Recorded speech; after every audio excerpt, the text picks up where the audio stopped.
What you are seeing now is archive footage from 1926, the year of the only general strike in British history.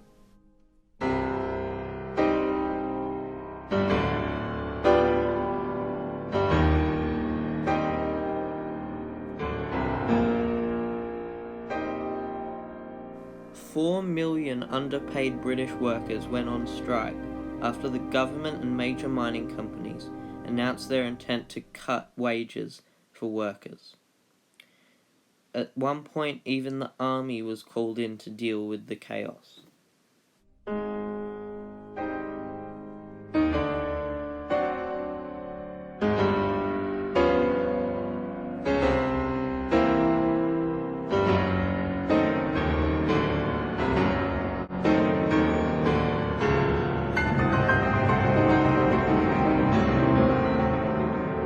In this story, there are two things that should be focused on when beginning to look at it. The first is the coal industry. The second is the city of Liverpool. Let's start with Liverpool. Liverpool was the second largest trading port in the United Kingdom. It was made successful largely due to the slave trade. The city's success was also helped by the influx of workers from Ireland, Scotland, and Wales. These workers were usually underpaid and poorly treated.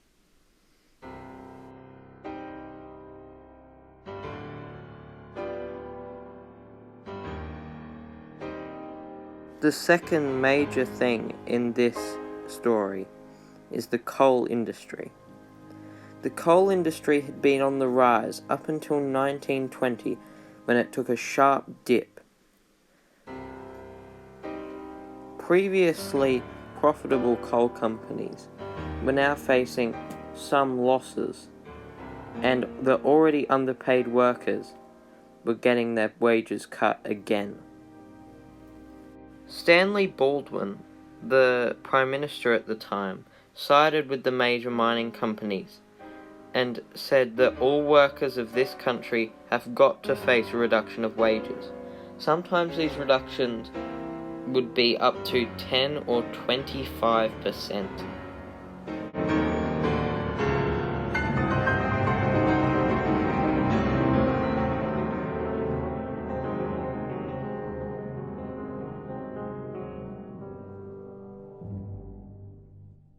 So there was definitely a motive for the workers to rise up against the upper class, but was there a precedent for events and strikes like this? Well, there was. In 1911, dockers, railway workers and sailors all went on strike.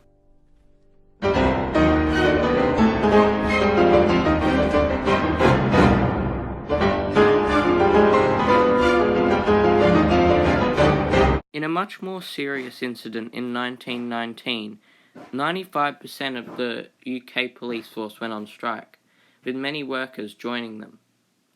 The Daily Post described the area between London Road and Scotland Road as a war zone, and transport was cancelled almost all over the country.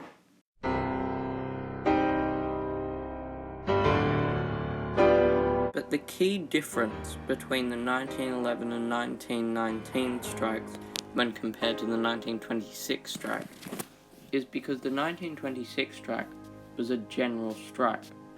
Cambridge Dictionary defines a general strike as a strike in which most workers in a country refuse to work until they are given higher pay or something else they want.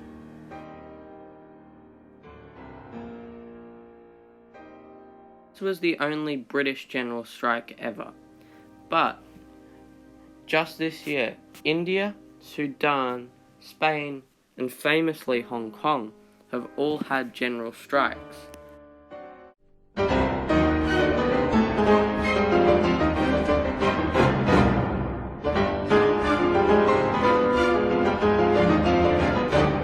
It wasn't just miners who were thinking of going on strike. 10 months before the strike, workers at the docks of Merseyside, Liverpool, started to set up a council of action. Many feared the revolutionary nature of the workers, including trade union spokesperson J.R. Kleins. Klein said, "I am not in fear of the capitalist class. The only class I fear is my own." Rushed into action by the workers, Lord Walter Citrine, the acting General Secretary of the Trade Union Congress, declared that they would go on strike in defense of miners' wages and hours.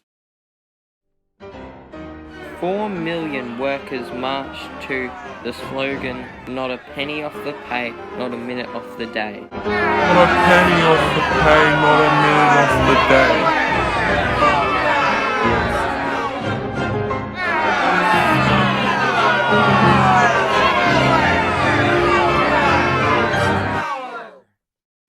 The situation was spiraling out of control. Some strikers even attacked a tram near Birkenhead and Wallasey.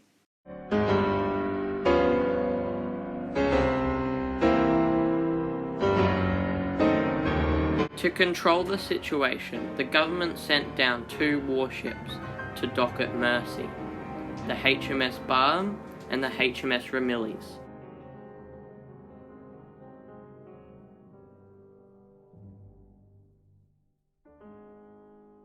The government also sent down 2 battalions of soldiers to Liverpool.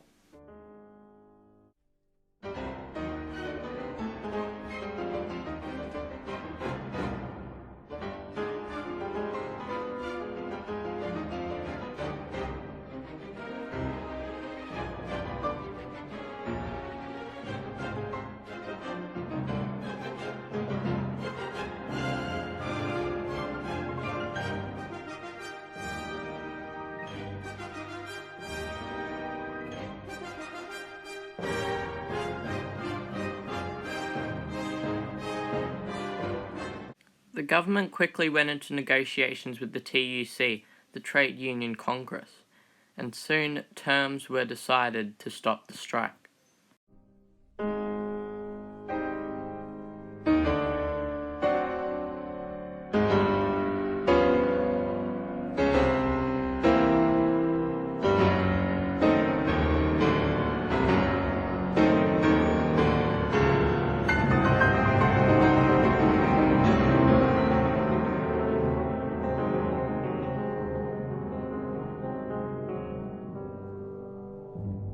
The problem was that the TUC had very little preparation for the strike. The year before, in 1925, their leader had died, and the acting General Secretary, Walter Citrine, had very little idea on how he was going to handle the situation, leading the government to set out most of the terms. In fact, the only term that the TUC had is that the strikers couldn't be held accountable for the strike. Even that wasn't accepted by the mining companies and the government. Hundreds of strikers found themselves fired from work for their role in the strike.